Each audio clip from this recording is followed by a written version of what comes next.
Oprah Winfrey had just told 2,000 people, and 40 million watching at home, that believing in miracles was a sign of intellectual failure. She had said it warmly, professionally, the way only the most powerful communicators in the world can say something devastating and make it sound like a favor. She looked at Jonathan Roumie and waited for him to defend himself. He didn't.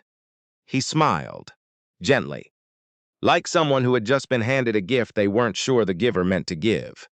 And then he asked her a question so quiet, so personal, so completely unexpected that the entire theater went silent. What he said next would not just change her mind. It would change her life, and it all began with 4 words she had not thought about in 30 years. The American Dialogue Forum was the kind of event that mattered, held quarterly at the Riverside Auditorium in Chicago. A sprawling venue with vaulted ceilings and the kind of acoustics that made every word feel consequential. It drew the sort of audience that genuinely shaped public conversation. Educators, scientists, policymakers, journalists, people who listened carefully and went home and influenced the people around them. 2,000 seats, every one of them filled. This quarter's theme was faith and the modern mind. Jonathan Roumie had been invited 6 weeks earlier. His manager had forwarded the email with a single note. This one might matter. Jonathan read it on set in Austin, Texas, during a break from filming the final season of The Chosen. He was still in costume, the rough linen robe, the sandals worn thin from months of production. He sat in a folding chair outside his trailer and read the email twice. He prayed about it briefly. Then he said yes. Not because he wanted a platform. Not because he felt he had something to prove. He said yes, because he genuinely believed that conversations about faith and reason mattered, and that he might have something true to offer, and that truth offered in love was always worth the risk. He did not prepare arguments. He did not strategize. He prayed, read scripture, and trusted that what needed to come through him would come. That was who Jonathan Roumie was. What his manager did not tell him right away was who else would be on the panel. He found out when the official announcement went live. Oprah Winfrey. Jonathan knew her work. He respected her history. He knew she had built something extraordinary, a platform that had made millions of people feel seen and heard and less alone. He knew she had carried genuine spiritual openness for most of her career. He also knew she had shifted. The past 18 months had been public. She had moved, deliberately and loudly, toward a harder and more dismissive posture toward faith. Interview by interview, podcast episode by podcast episode, she had been building a new version of herself, one that treated religious belief as something intelligent people eventually outgrow. She had said, in a widely circulated interview, that the brain creates all the meaning we think we receive from God. She had told a neuroscientist on her podcast that the more she understood consciousness, the less room she found for the supernatural. The press celebrated each statement. She was praised for evolving, for thinking clearly, for finally saying what educated people had apparently been afraid to say. Jonathan read every interview. He didn't feel angry. He felt sad. Not for himself. For her. Because he recognized, in the sharp edges of her new certainty, something he had seen before in people who had been hurt by faith somehow, who had found the institutional version of it wanting and thrown out everything, including the living thing underneath. He prayed for her before the event, genuinely, the way he prayed for people he cared about. Then he got on the plane to Chicago. The panel assembled backstage at the Riverside Auditorium 40 minutes before the event. Thomas Brennan was there, a cultural writer from Boston, sharp and skeptical, who prided himself on saying uncomfortable truths with a grin that made them land easier. He was not religious. He respected people who were, mostly, as long as they didn't expect him to join them. Caroline Marsh was there, an ethicist from a university in Philadelphia, careful and precise, someone who had grown up church-going and drifted into something harder to name. She still believed in something. She just wasn't sure what to call it anymore. And then Oprah arrived. She moved through the backstage space with the efficient warmth of someone accustomed to commanding every room she entered. She greeted Thomas and Caroline with quick, genuine smiles. She turned to Jonathan. He extended his hand. "It's good to meet you." She shook it. Her eyes moved over him, assessing briefly in the way powerful people do. "You too," she said. Warm, but something underneath it. Something already decided. She looked at the small wooden cross he wore around his neck. She did not say anything about it. But Jonathan noticed the look. He recognized it. He had seen it before. The slight tightening around the eyes that meant, "I have already decided 'tis what you are." He said nothing. He simply smiled. They walked onto the stage. The moderator was David Ellison, a veteran journalist from Nashville who had spent 30 years covering everything from elections to natural disasters. He had the face of a man who had seen too much to be surprised by anything, and the voice of someone who knew how to hold a room without filling it. He opened simply. "We are here tonight to explore a question that has become urgent again in American life. Can faith and reason share a table? Can someone who believes in the transcendent also think rigorously about the world? Or are we being asked to choose?" He looked around the panel. "I hope we might not do together." I suspect the answer will surprise us. He had no idea how right he was. The first 30 minutes were genuine and, in their own way, good. Caroline Marsh spoke carefully about the difference between institutional religion and personal faith, between the structure and the living thing it was built to hold. Thomas Brennan pushed back, not cruelly but honestly, questioning whether that distinction held up under pressure. Jonathan talked about the chosen, about what 6 years of studying the historical Jesus had done to his faith. Not simplified it, not smoothed it into something easier to hold, but deepened it, made it more textured, more honest about the darkness in the story alongside the light. He was quiet when he spoke, unhurried. He did not perform his faith for the audience. He simply described it, the way you describe something real. Oprah listened. She was building towards something. Anyone paying attention could see it. The way she held herself, the small, patient smile, the way her eyes sharpened when Jonathan said the word resurrection. It came after he described a conversation he'd had with a theologian in Rome, a scholar who had spent 40 years studying the historical evidence for the empty tomb, who had started that work as a skeptic and ended it with a faith he described as carved out of doubt rather than inherited. Jonathan said, "I think that is often how real faith works. It doesn't avoid the hard questions, it goes through them." Oprah smiled. That particular smile, patient, gentle, the smile of someone about to explain something to a person who has not yet arrived at the level of understanding required to see what they are missing. "Jonathan," she said. Her voice was warm. It was always warm. "I have enormous respect for your work. The Chosen is extraordinary television. The emotional craft is genuine." She paused. "But I want to ask you something honestly, because I think this audience deserves honesty." Jonathan looked at her. He was completely still. Calm. The way he was always calm. Not the calm of someone suppressing something, but the calm of someone who had found something to stand on. "You have spent years portraying a first-century miracle worker as literal historical truth. And I need to ask, do you actually believe that? With full intellectual engagement? Or is it a beautiful story that helps people, which is also a valid thing?" The theater went quiet. Jonathan looked at her for a moment. He did not stiffen. He did not prepare a counter-argument. He did not reach for evidence or credentials or anything that would put him on her level of the argument and fight it out there. He did something else entirely. He tilted his head slightly, the way someone does when they are genuinely curious, and he asked her a question. "Oprah," he said quietly, "can I ask you something first?" She blinked, just slightly. She had not expected to be the one answering. "Of course, your father," Jonathan said. "Was he a man of faith?" The theater held 2,000 people. In the silence that followed Jonathan's question, it felt like it held none. Oprah did not move for a long moment. Something crossed her face, fast, private, like a door opening and closing before anyone could see what was behind it.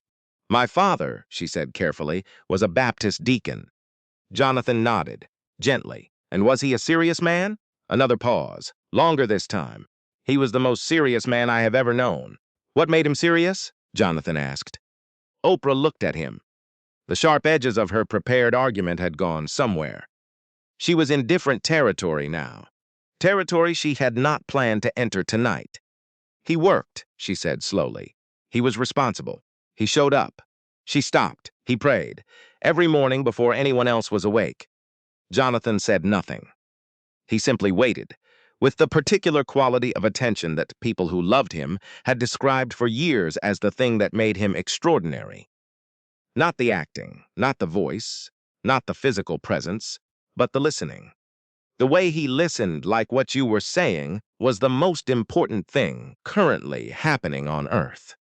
Oprah said, I could hear him through the floor when I was a child. I didn't know what he was saying, but I knew it was serious. Do you think he was intelligent? Jonathan asked. She looked at him. Of course he was intelligent. But he prayed to something he couldn't see. Every morning, Jonathan's voice was still quiet, still completely without edge. By your framework tonight, the framework that says miraculous belief and rigorous thinking can't coexist. Your father's intelligence and his faith were incompatible. One had to be real and one had to be performance. Oprah opened her mouth, closed it.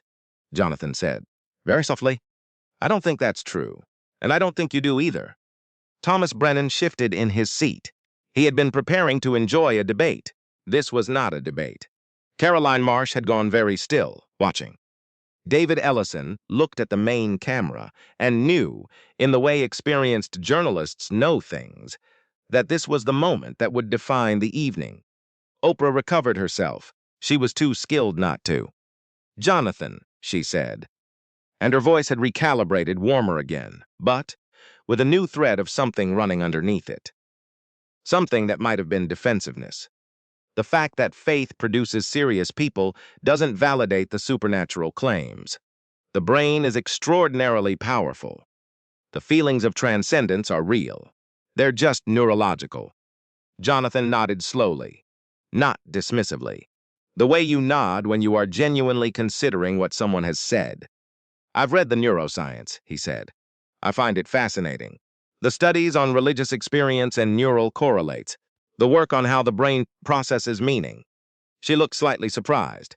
Good. Then you understand. I understand that the neural correlates of an experience don't tell us whether the experience corresponds to something real, Jonathan said. Yeah. The same brain activity occurs during grief over a real loss and grief over an imagined one. The activity doesn't determine the reality.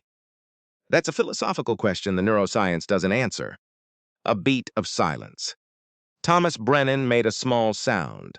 Not quite a laugh, more like the involuntary noise of someone who has just watched a tennis shot they didn't expect. Jonathan continued, unhurried. But I want to be honest with you. That's not primarily why I believe. I believe because something happened to me. Something I can't explain in purely material terms. And because the more I study the historical evidence, not devotionally, but academically, seriously, with the same rigor you're asking me to demonstrate, the more I find the claims of the resurrection, for instance, more credible than most ancient historical events we accept without question. Oprah leaned forward slightly. Jonathan, I respect that experience. But personal experience isn't evidence. It depends what you mean by evidence, Jonathan said. And it depends who has the experience. If 1,000 independent witnesses in first-century Jerusalem reported seeing the same thing, a man they had seen die, alive again, and if their testimony was consistent across independent sources, and if they were willing to die rather than recant, is that not evidence? Not proof, evidence. The kind historians take seriously. Caroline Marsh spoke for the first time in several minutes. He's not wrong about the historical methodology. Oprah looked at her, then back at Jonathan. You've studied this, she said. It was not quite a question. 6 years, Jonathan said, not casually, with scholars from universities in Nashville, Philadelphia, Oxford, and Rome. I've read the critiques. I've read Bart Ehrman and Marcus Borg and John Dominic Crossan. I've read N.T. Wright and Richard Bauckham. I've sat with the hard questions long enough that my faith is not comfortable. It is honest. He paused. But I want to say something more important than any of that. He looked at her directly, not with the sharpness of someone making a point, with the openness of someone about to offer something. The question you asked me, can someone who believes in miracles think rigorously? That question has an assumption underneath it. The assumption is that I should have to prove my capacity to think before my experience of faith is worth listening to. Oprah said carefully, I think rigorous thinking matters when we're talking about public discourse, and it does, Jonathan said. Absolutely. But who decides who has it? Who gave us the authority to decide, before hearing someone speak, before engaging with what they actually think and believe, that their faith is evidence against their intellect? He was still gentle, still completely without anger. That assumption has a name, Oprah. It's prejudice. And I say that not to attack you. I say it because I think you know it's true. And I think it bothers you more than you're letting on tonight. The theater was very quiet. Oprah sat with that for a long moment. What happened next was something none of the panelists had planned and none of the producers had scripted. A man in the fourth row raised his hand. David Ellison looked at him, looked at his producer in the wings, received a small nod and said, "Go ahead." The man stood. He was in his 50s, heavyset. He wore a sport coat that suggested he had dressed up for the occasion. His voice, when he spoke, was the voice of someone who rarely spoke in public. "My name is Robert Calloway," he said. "I'm an emergency physician. I've been practicing medicine for 23 years in Louisville, Kentucky." He looked at Oprah, not with anger, with something closer to the weariness of someone who has waited a long time to say something. "I attend Mass every Sunday. I pray before surgeries, not because I think God is going to reach in and fix what I'm doing, because I believe that every person I operate on is made in the image of something sacred, and I want to remember that when I'm tired, and it's 2 in the morning, and the case is going badly." He paused. "I have never in 23 years allowed my faith to contradict my medical judgment. I follow evidence. I read research. I update my practice when the data changes. My faith and my medicine are not in tension. They occupy different rooms in the same house." He looked at Jonathan. "I just wanted him to know he's not alone up there." He sat down. A woman 3 rows back stood before he had finished sitting. She was younger, late 30s, professional looking. Dr. Amelia Foster, molecular biologist, University of Wisconsin. She did not pause. "I teach evolution. I believe in God. I have never found those two facts to be in conflict. The question of how life developed and the question of why anything exists at all are different questions. Science answers the first. It doesn't touch the second." She sat. Another person stood. Then another. Over the next 20 minutes, 11 people in that theater. All of them professionals. All of them educated. All of them people who had come to a serious forum on a weeknight because they cared about serious things, stood and said some version of the same thing. "I have faith. I also think carefully. These are not enemies in my life." Jonathan watched each one of them. He did not look triumphant. He looked moved. His eyes were bright by the fourth person who stood, and he made no attempt to hide it. Oprah watched too. Her expression was harder to read. She was processing something. You could see it happening in real time, the careful deconstructions of an assumption she had not realized she had been carrying so absolutely. David Ellison, to his credit, let it happen. He let all 11 people speak. He let the silence sit after each one. He did not rush toward resolution or redirect toward safer ground. When the room had settled, he said quietly, "Jonathan, do you want to respond?" Jonathan shook his head slightly. "No," he said. "They said it better than I could." He paused. "But I want to say something to Oprah." She looked at him. "Thank you for the question you asked," he said. "I mean that genuinely, not ironically. Questions that challenge us are gifts, even when they're uncomfortable, especially when they're uncomfortable. Oprah's jaw moved slightly. She was holding something together. "I think you've been on a real intellectual journey," Jonathan said.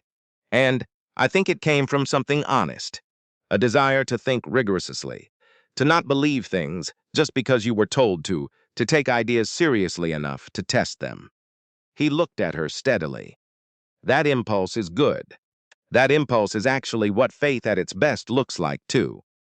Not the faith that inherits its conclusions and never questions them. The faith that goes through the fire of doubt and comes out the other side changed." Something crossed Oprah's face. She looked for just a moment like she was somewhere else, somewhere much earlier, a floor. A voice coming through it. "A man kneeling in the early morning before the world was awake," Jonathan said gently. "I don't think you're as far from your father as you've been telling yourself." And Oprah Winfrey, who had conducted thousands of interviews, who had held her composure through revelations that would have broken most people, who had built a career on being the one who helped others feel their feelings while she managed her own, put her hand over her mouth. Just for a moment, just briefly. But everyone saw it. The formal part of the evening ended 40 minutes later than scheduled. Thomas Brennan had gone quiet in a way that was not his natural state. Caroline Marsh had abandoned her careful neutrality and was nodding at things Jonathan said in a way that subscetches. She was remembering something she had set down a long time ago.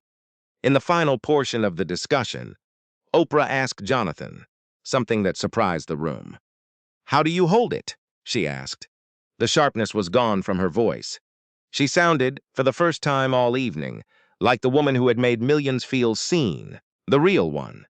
The one underneath the intellectual armor, the faith, when everything in the world seems to push against it.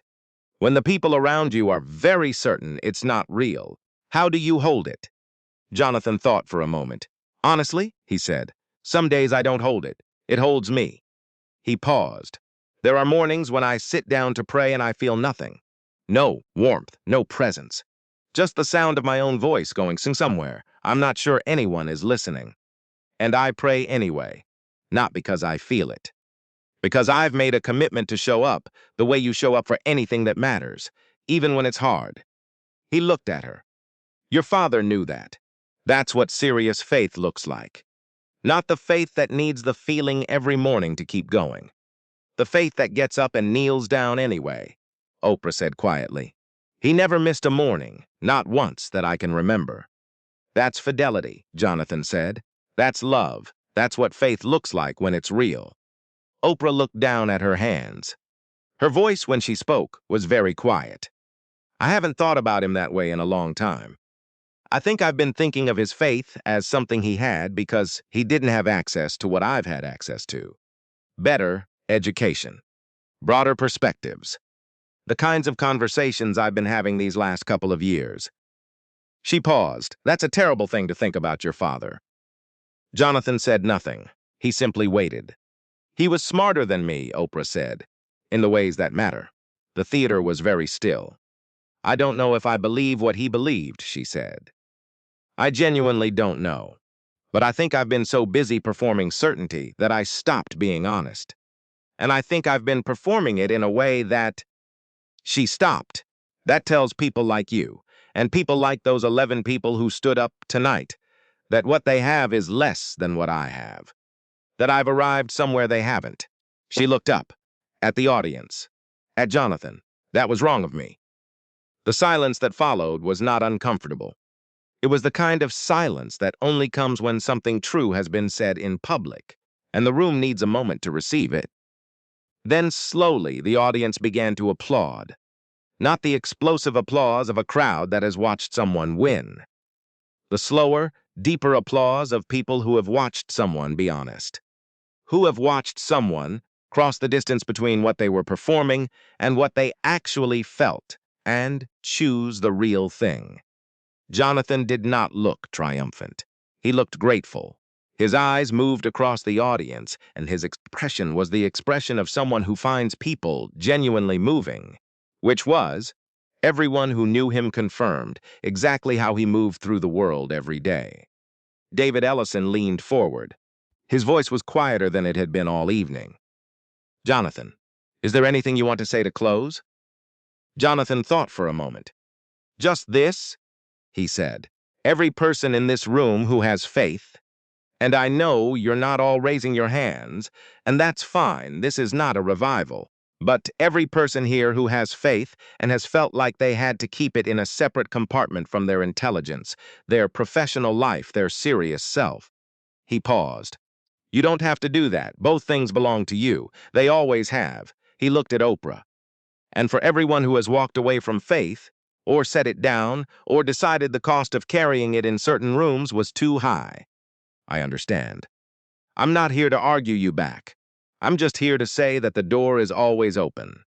And the God I believe in, the one I've spent 6 years trying to understand well enough to represent, is not standing at that door with a score sheet." He smiled. "He's standing there the way a father stands at the door when his kid has been gone a long time.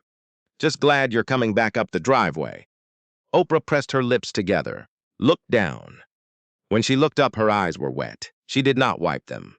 The event officially ended at 10:47 p.m. The audience filed out slowly, more slowly than audiences usually do, the way people move when they don't quite want to leave something behind. Backstage, Jonathan stood near the water table, talking to a young production assistant, who had asked him a question about The Chosen. He answered it fully, without hurry, as if there were nowhere else he needed to be. Oprah found him there. The production assistant read the room and excused herself. Oprah and Jonathan stood together for a moment. The backstage noise moved around them.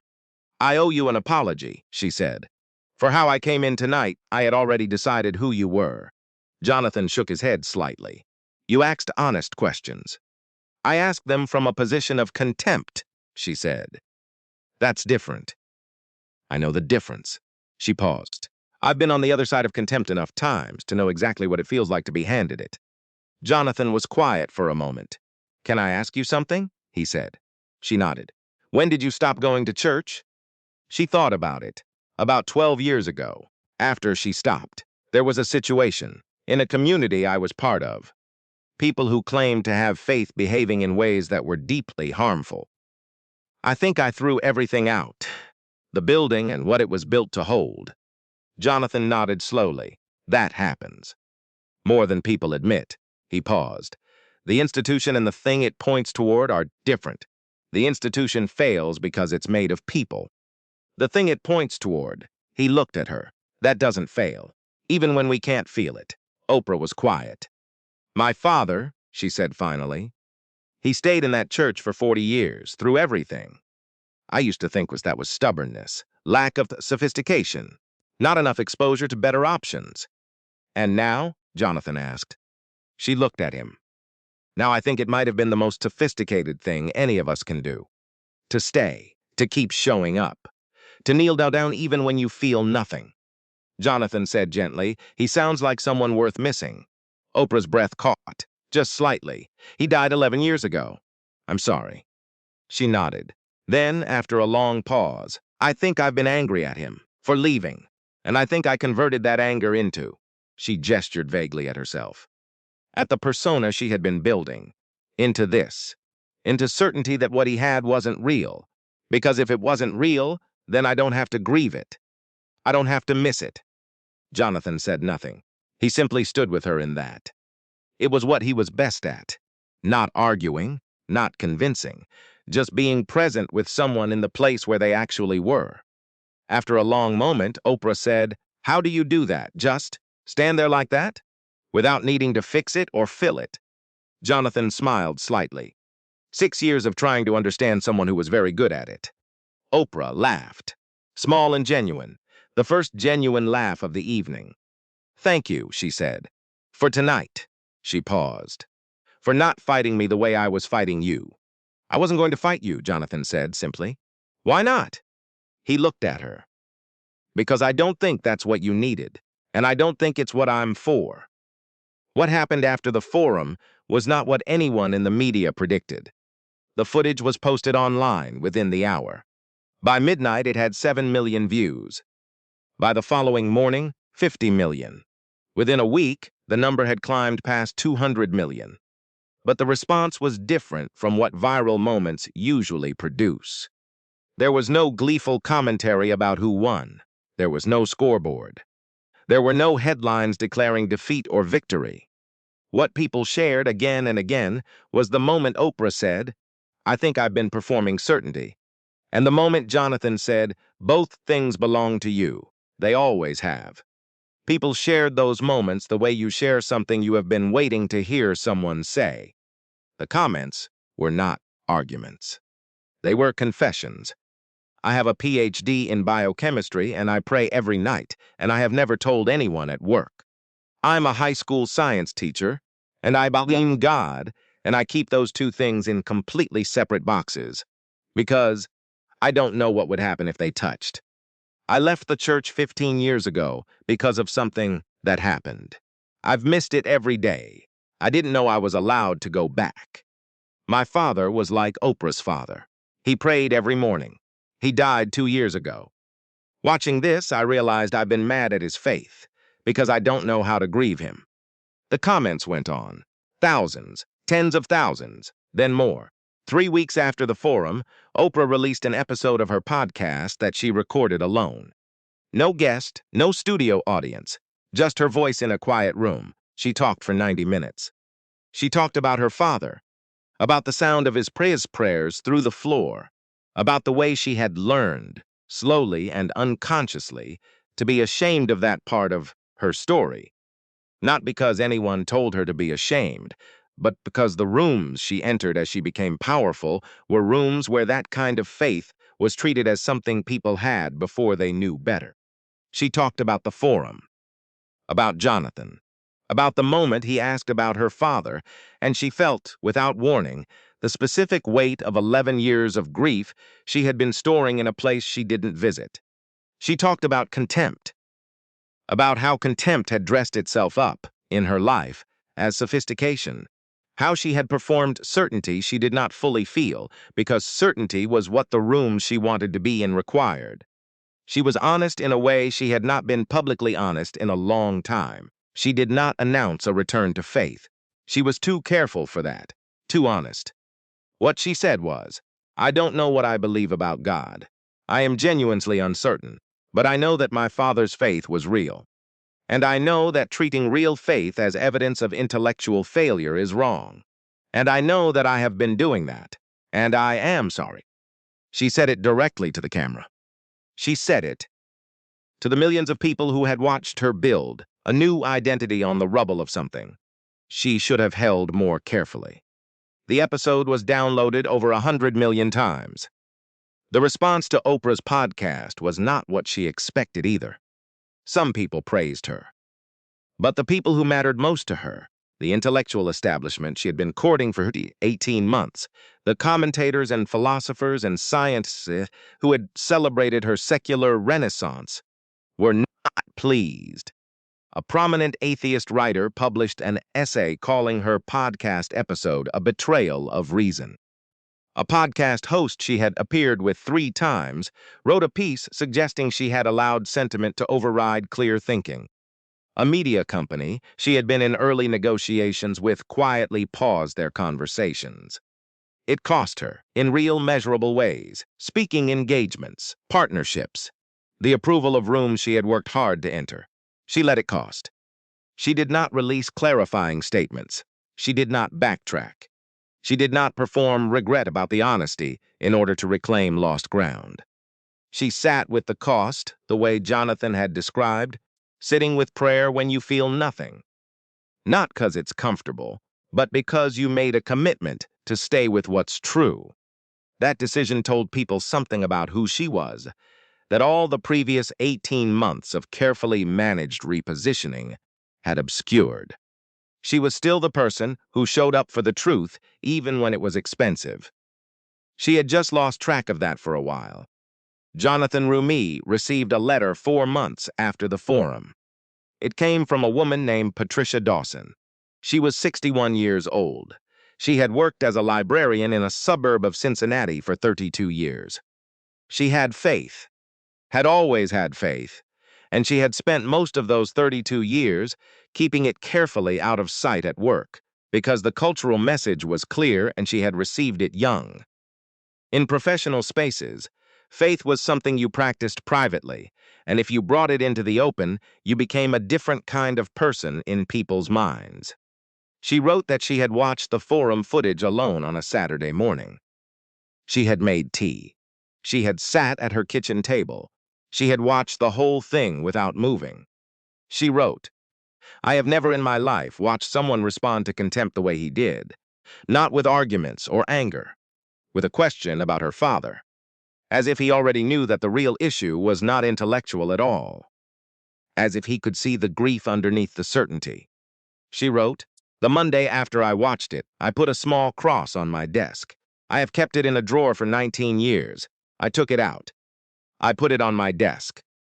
My colleague Margaret asked about it that afternoon. We talked for an hour. She told me her mother had died 6 months ago, and she had not spoken to anyone about it because she didn't know how. We talked about faith, about grief, about what it means to believe in something you can't see when everything you could see has been taken from you."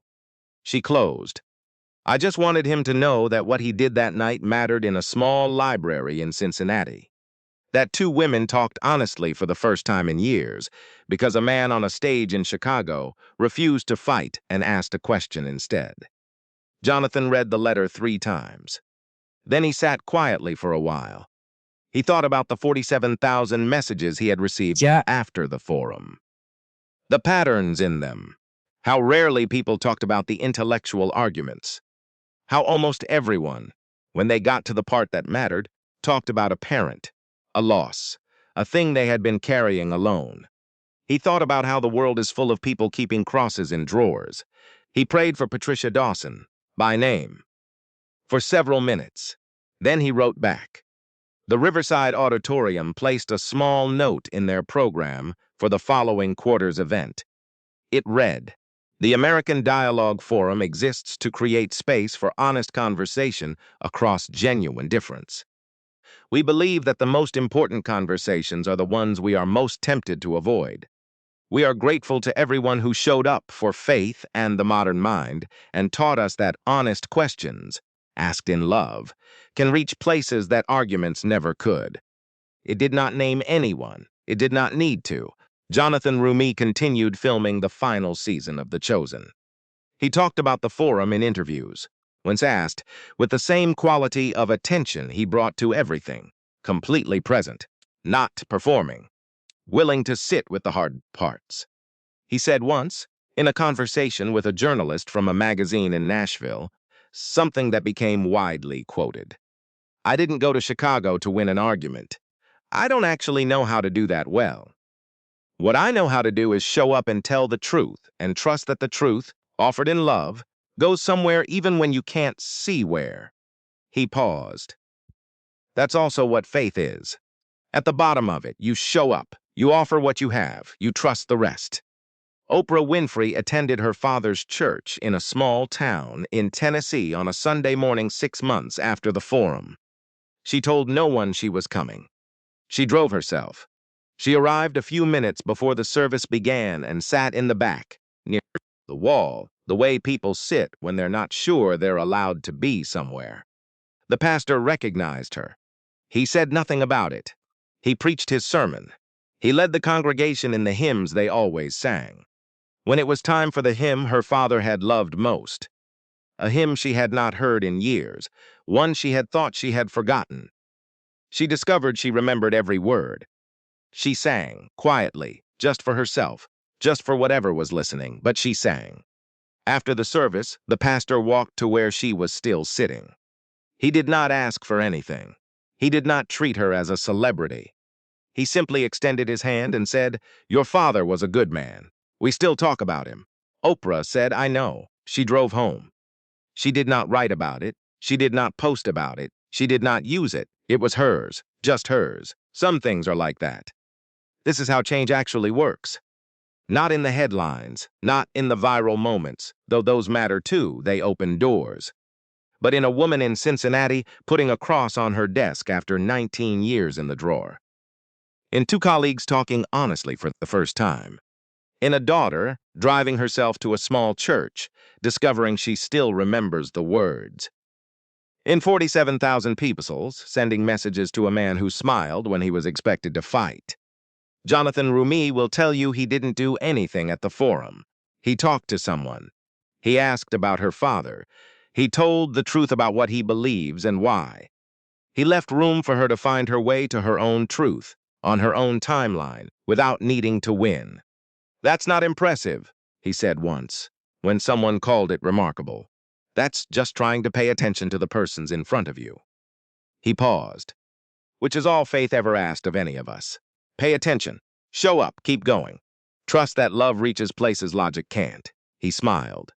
That same smile. The one that surprised the room on the night it all began. Gentle. Open. Like someone who has found something worth standing on and is not afraid to stand on it quietly, even in the middle of a storm. Even when the storm is pointed directly at him. Even when the whole world is watching.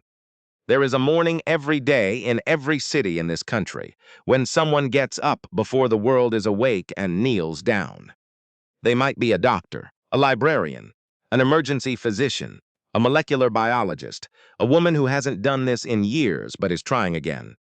They kneel down and talk to something they cannot see and cannot prove and cannot make anyone else believe in. And they get up and they go to work. They take care of people. They teach children. They heal bodies. They carry the things that need carrying. And most of them do it quietly, in the rooms where they are allowed to be themselves. Most of them have learned, over many years and many small defeats, to keep the most important thing about them separate from the rest. But some of them, since a night in Chicago when a man smiled at a challenge instead of fighting it, and asked about a father instead of citing evidence, some of them have started putting the cross on the desk. Quietly, just on the desk, just to see what happens. Thank you for following this story. Let us know in the comments below where you are watching from, and tell us. Have you ever felt like you had to keep your faith and your intellect in separate rooms? Have you ever been made to feel you had to choose? We want to hear from you. If this story has moved you and you'd like to stand with us in bringing more voices of truth and hope to light, please consider supporting our work. Even the smallest gift helps us continue creating and sharing these powerful stories. You can find the donate link in the description. And of course, don't forget to subscribe so you won't miss the next chapter. We're preparing for you. There is something that rarely gets discussed about the night of the forum. Something that happened not on the stage, and not in the headlines afterward, and not in the podcast episode Oprah recorded in a quiet room. It happened in the parking structure beneath the Riverside Auditorium at approximately 11:45 p.m. when most of the audience had gone and the crew was breaking down the stage. Thomas Brennan found Jonathan by the elevator bank. Thomas Brennan, the cultural commentator from Boston, who had spent his career saying uncomfortable truths with a grin, who was not religious and had no plans to become so, who had arrived at the forum expecting a debate and watched something else happen instead. He stood there for a moment without saying anything. Then he said, "I have a question, and I want you to know it's genuine, not a trap." Jonathan looked at him. "Of course. What do you do?" Thomas said carefully, with the suffering. "With the genuinely terrible things that happen to genuinely undeserving people. Because every time I get close to believing in something, that's where I get stuck. A child dies of cancer. A family is destroyed by something they had no hand in creating. What does faith do with that? Not theoretically, actually." Jonathan was quiet for a moment. "I'll tell you what I do with it," he said. "I sit with it. I don't explain it away. I don't tell myself there's a reason, because I don't know that there is a reason. Not in the way people usually mean. I don't say God needed that child more than her family did, because that's a sentence I find genuinely offensive." Thomas looked at him. He had expected a cleaner answer, something that fit a bumper sticker or a sermon. What I believe, Jonathan said, is that God does not cause the suffering, and that he is present in it, not above it, not managing it from a distance, but inside it.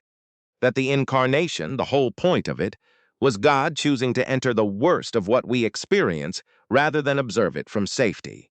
He paused. That doesn't make the suffering less. It doesn't explain it. It doesn't give it a tidy purpose. But it means that in the worst moment of your life, you are not alone in a way that is. He searched for the word. Structural, not emotional. Structural, woven into the nature of things. Thomas was quiet. That's not a satisfying answer, Jonathan said. No, Thomas said. But it's an honest one, which is more than I usually get. He looked at Jonathan for a moment. How do you hold both things? The belief that God is present in suffering and the reality of how terrible the suffering is. I feel like one of those should cancel out the other. They don't, Jonathan said. They just live next to each other, in tension, the way most true things do. Thomas shook his head slowly, not dismissively, more like someone recalibrating. I have been so certain for so long that the religious answer to suffering was false comfort. Nice words to make unbearable things bearable. Sometimes it is that, Jonathan said honestly. Sometimes people use faith as an anesthetic. I don't think that's what it's for. What is it for? Jonathan thought about it. Company, he said, in the dark. Thomas was quiet for a long time. My daughter had cancer, he said. 4 years ago. She's fine now. But for 11 months I sat in rooms that he stopped. I didn't pray. I didn't know how. But I remember thinking that I would have given anything, to believe that the universe was not indifferent to what was happening to her. Jonathan said nothing. He simply stood with that. She's fine, Thomas said again. Completely healthy. But I remember those rooms. I know, Jonathan said quietly. I can tell. Thomas looked at him. How? Because the question you asked me was not abstract, Jonathan said. Abstract questions sound different. Yours sounded like something you've been carrying. Thomas exhaled slowly. Yeah, he paused. Well, he looked away, then back. I'm not saying I believe anything now that I didn't before. Jonathan said. But what you said? About company. In the dark. He paused. That's the first thing anyone has said to me about faith in 4 years that didn't make me feel like they were trying to sell me something. Jonathan smiled. I'm not trying to sell you anything, he said. I'm just trying to tell you the truth about what I've found. They stood there for another moment. 2 men in a parking structure at midnight, holding between them something too real for the stage they had just come off of. Then Thomas said, All right, good night, Jonathan said. Thomas got in his car and drove. He did not know that 4 months later he would find himself sitting in the back of a church near his apartment in Boston. Not because he believed anything, because he found that he wanted to. He sat in the back and said nothing and listened. He went back the following week, and the week after. He still describes himself as uncertain. He says that with more comfort now than he used to. Caroline Marsh published a piece 6 weeks after the forum. She was the ethicist, the one who had grown up church-going and drifted into something harder to name. She had arrived at the forum carefully positioned between belief and skepticism, close enough to neither to be safe from both. She wrote about what it felt like to watch Jonathan respond to Oprah's challenge. I have spent years teaching students how to reason about ethics, she wrote. I spend a lot of time thinking about what it means to treat people as ends rather than means. To see the person in front of you as a full human being rather than a category to be managed. She continued. What I watched Jonathan Roumie do on that stage was the most complete application of that principle I have ever seen in a public forum. He did not manage Oprah. He did not respond to her category, the category she had placed him in before he opened his mouth. He responded to her. The specific human being sitting across from him with her specific history and her specific grief and her specific need. She wrote about the moment Jonathan asked about Oprah's father. I have thought about that question every day since the forum. It was technically a deflection. He could have answered her challenge directly, defended his intellectual capacity, cited evidence and credentials. He did some of that later, but he began somewhere else entirely. He began with her, with the specific wound underneath the position she was defending. She wrote, "That is not a debating tactic. That is not strategy. That is what it looks like when someone actually sees you, when they are paying the kind of attention that notices what you are not saying alongside what you are." She closed, "I don't know what I believe about God. I have been unsure for a long time, and I have found a ways to make peace with that uncertainty. But I know what I saw that night. I saw someone practice, in public and under pressure, the kind of love that is very hard to fake, the kind that notices people, that refuses to fight them, that asks about their fathers." She paused before the final paragraph. "My mother used to say that the measure of a person is how they treat someone who is being unkind to them. By that measure, Jonathan Roumie is someone worth paying attention to, whatever you believe about the God he believes in." The Riverside Auditorium received over 3,000 letters in the months following the forum. Not emails, letters. The kind people write when they want to say something that feels too important for a keyboard. The auditorium's executive director, a woman named Helen Garrett, who had been running the forum for 11 years, told a journalist that she had never seen anything like it in her tenure. "People wrote about their parents," she said. "Almost everyone wrote about a parent, about a grandmother who prayed, a father who went to church every Sunday, a mother who read scripture out loud at the kitchen table, as if the forum had touched something in people's memories that they had been keeping at a distance." She paused. "One letter I remember particularly. A man from rural Kentucky. He wrote that he had watched the forum footage on his phone in a hospital waiting room while his wife was in surgery. He wrote that when Jonathan talked about faith as company in the dark, he started crying. He wrote, 'I don't know if God is real, but I know that I needed something in that waiting room that wasn't just me.' And for a few minutes, watching that man talk, I felt like I had it." Helen Garrett read that letter twice before filing it. She thought about it for weeks afterward. She was not a religious woman. She had not been raised that way. But she found herself, in the months after the forum, more careful than she had been before about how she spoke about faith, more careful about the assumptions she brought to conversations with people who believed things she did not, more curious, more willing to ask about people's fathers. David Ellison, the moderator, was asked in a radio interview what he thought the forum's lasting contribution would be. He thought about it for a moment. He was not given to easy answers. "I think it demonstrated something that we have mostly forgotten," he said. "That you can disagree profoundly with someone about the nature of reality, about what's real and what isn't, about the most fundamental questions any of us face, and still treat them as a full human being deserving of respect and genuine attention." He paused. Jonathan Roumie did not win a debate. He didn't try to. He did something harder.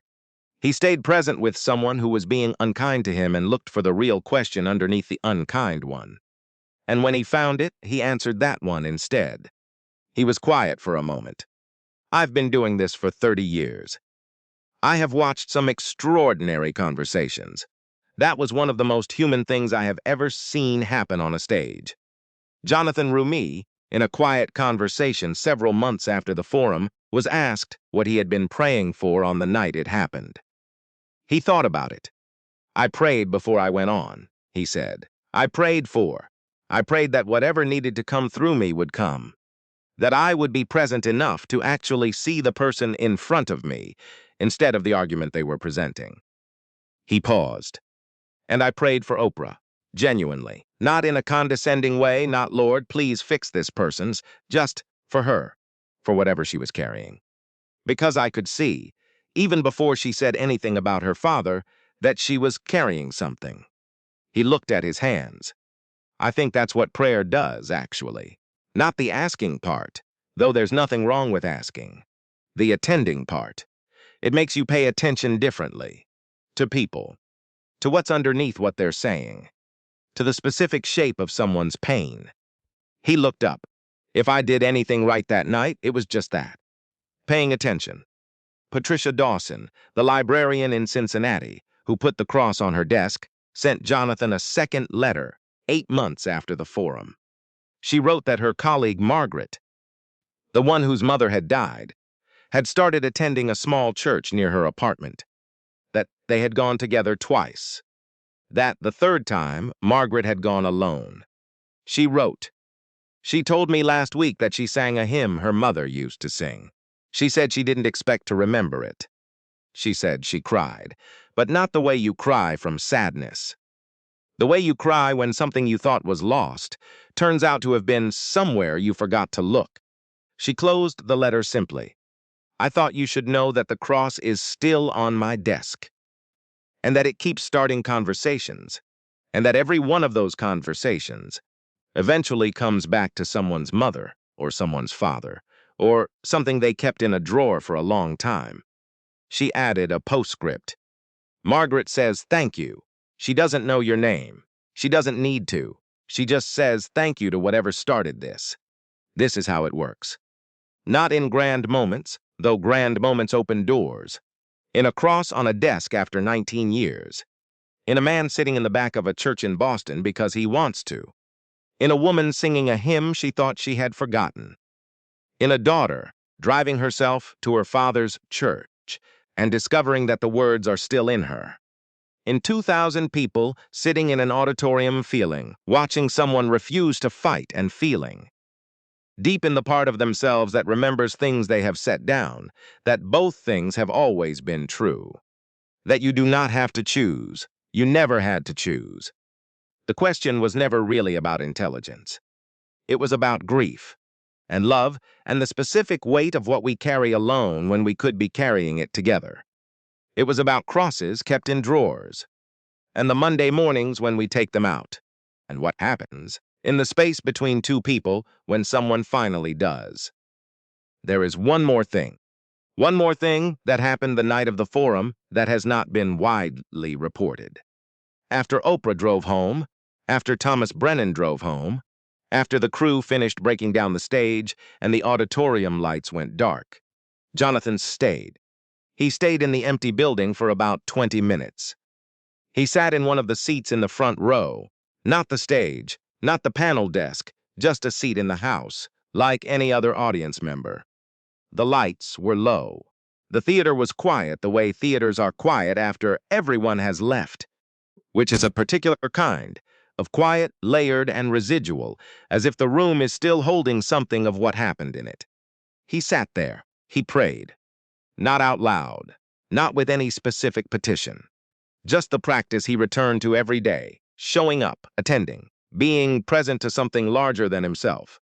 He thought about Oprah's father, about a man who prayed every morning before anyone else was awake, for 40 years in a small town in Tennessee, who never made headlines for it, who never gave a TED Talk or a keynote address, or appeared on a panel discussion about whether what he believed was intellectually respectable, who just knelt down every morning and talked to something he couldn't see. Jonathan thought about all the people in the 47,000 messages who had described someone like that.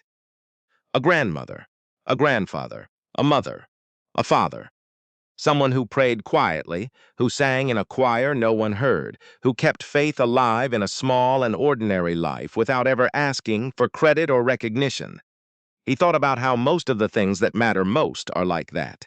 Small, quiet, unspectacular, done in rooms no one is watching, done by people whose names never appear anywhere.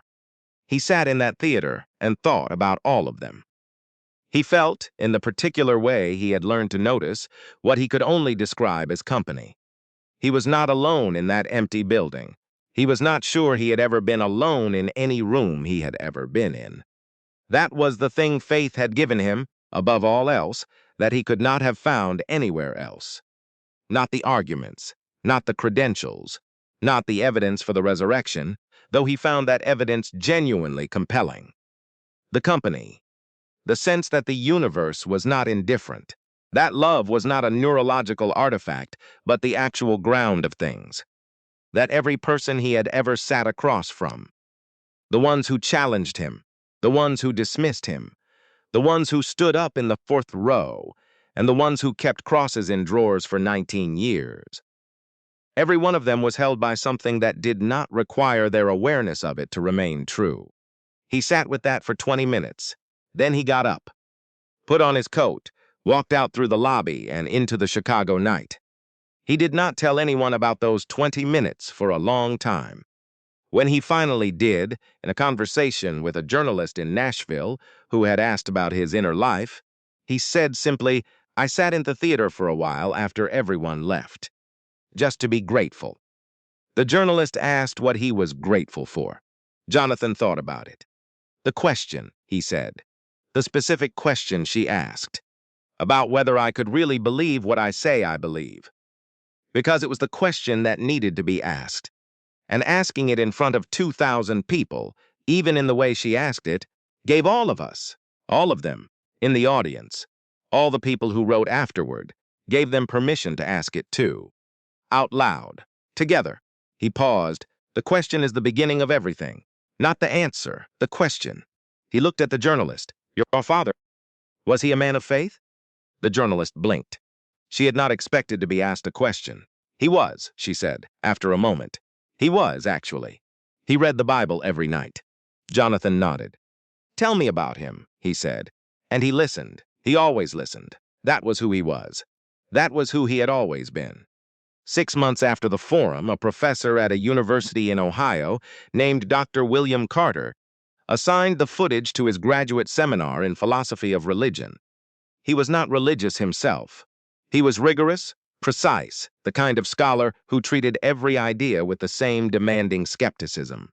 He had assigned the footage, not because he agreed with Jonathan Roumie's position, but because he thought the conversation demonstrated something rare and important about how people engage a genuine disagreement. He told his students to watch it without pausing, to sit with the whole thing before they analyzed any part of it. After they had watched it, he asked them to write a single paragraph about what surprised them. He expected the usual range of graduate school responses: careful, hedged, demonstrating familiarity with the relevant literature. What he received surprised him. Of the 12 students in the seminar, 9 wrote something variation of the same thing. Not about the arguments, not about the intellectual content. About the moment Jonathan asked about Oprah's father, they wrote about what it felt like to watch someone refuse the fight they were offered, to sidestep the debate entirely and go somewhere deeper, somewhere more true, to ask a question that nobody expected and to wait, completely unhurried, while the person in front of them found their way to an honest answer. One student, a young man named Patrick, who was writing his dissertation on political epistemology, and who had, until that semester, described himself without qualification as an atheist, wrote, "I have been thinking, since watching this, about the concept of attention as a moral act. Simone Weil wrote that attention is a form of love, that truly attending to another person, setting aside your own agenda long enough to actually receive who they are, is one of the rarest and most significant things one human being can do for another. I watched Jonathan Roumie do that. I don't know what he believes about God, but I know what he practiced in that room. And I find myself thinking that whatever produces that quality of attention is worth taking seriously." Dr. Carter read that paragraph 3 times. He shared it with Jonathan, eventually, through a mutual acquaintance. Jonathan read it once. He said, "Simone Weil was right." He said nothing else. There is a particular kind of letter that Jonathan Roumie received in the months after the forum that he described, in a private conversation, as the ones that mattered most. Not the letters from people who agreed with him, not the letters from people who had been moved to return to faith or to explore it for the first time. The letters from people who still did not believe anything, who remained genuinely, honestly uncertain, or genuinely, honestly skeptical, but who wrote to say that watching the conversation had changed something smaller and more specific. how they listened to people who believed. A woman named Sandra, who was a biomedical researcher in North Carolina and who described her relationship to religion as respectfully distant, wrote, "I have a colleague who is devout. She is brilliant. She is rigorous. She is the person I trust most in our research group. For 3 years, I have subtly, unconsciously, separated my respect for her science from my mild dismissiveness about her faith. After watching the forum, I invited her to lunch. I asked her about her faith, not to debate it, just to understand it. She talked for an hour. I learned more about how she thinks, how she actually thinks, not how I assumed she thought, than in 3 years of working together. A man named Gregory, who taught high school history in Minnesota and who had been raised in a secular household and remained secular by genuine conviction, wrote, I realized watching this that I have been treating the religious in my classes differently from the secular ones. Not overtly, not cruelly, but with a slight condescension that I would be ashamed to admit to directly, as if their faith was something I had to work around rather than something that shaped a complete, serious, intelligent human being. I am going to do better. I am not sure exactly how yet, but I am going to do better. Jonathan wrote back to Gregory. He wrote, the fact that you noticed is most of it. The noticing is where everything begins. Oprah Winfrey and Jonathan Roumie appeared together once more in a conversation that was recorded for her podcast and released without edits. It was not a debate. It was not a forum. It was just two people talking for 2 hours about things that mattered to them. They talked about grief, about what it means to lose a parent, about the way grief changes your relationship to everything you thought you were certain about. Because certainty requires a kind of distance from your own life that grief removes permanently. Oprah talked about her father in a way she had not talked about him publicly before, not as a symbol or a point in an argument, but as a specific person, his hands. The particular way he hummed when he was thinking. The smell of the coffee he made every morning before he prayed. The way he looked at her, a specific quality of attention that she had never quite found again in anyone else. She said, I think I have been looking for that attention my whole career. In audiences, in guests, in the millions of people I've built a relationship with through the camera. I think I have been looking for the way he used to look at me. Jonathan said, do you think you found it? Oprah was quiet for a moment. Sometimes, in flashes, in rooms where something real was happening. She looked at him. In the forum, actually. When you asked me about him. You looked at me the way he used to look at me. Like I was the only thing happening. Jonathan said, that's the highest compliment I've ever received. She smiled. He would have liked you, she said. Jonathan said, I think I would have liked him. She looked at her hands. I think he is still praying somewhere. I can't tell you why I think that. I don't have an argument for it, but I think he is.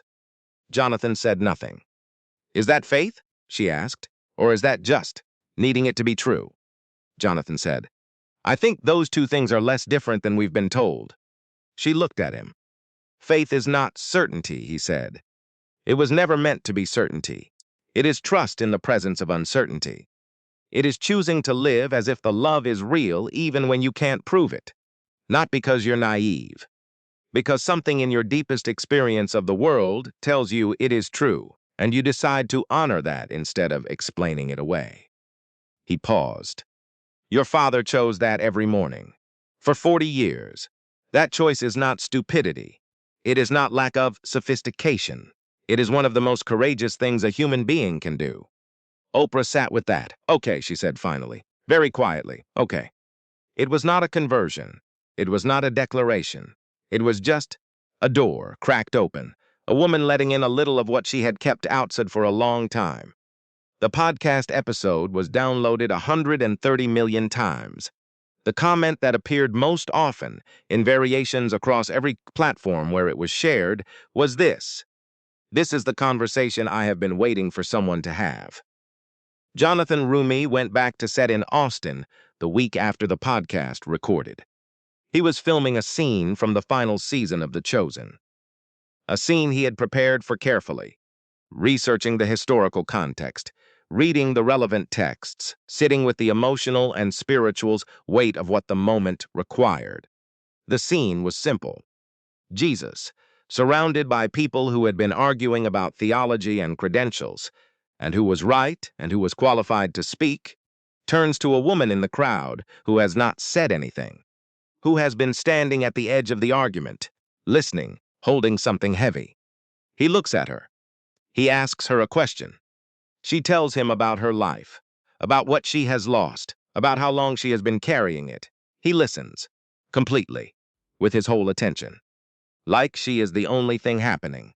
Jonathan had played this kind of scene many times over 6 years, but on that particular morning, on that particular set, he felt the weight of it differently. He thought about Oprah and her father's voice through the floor. He thought about Thomas Brennan in a hospital waiting room, wanting company in the dark. He thought about Patricia Dawson with a cross in a drawer for 19 years. Subscribe. He thought about 47,000 letters from people who had been keeping the most important things about themselves, in places where they were safe from other people's opinions. He stood in front of the camera. He looked at the actress playing the woman in the crowd. He asked the question. He listened. The director called cut after the first take. She said quietly to her assistant director, "We have it." They did not do another take. Some things only need to happen once.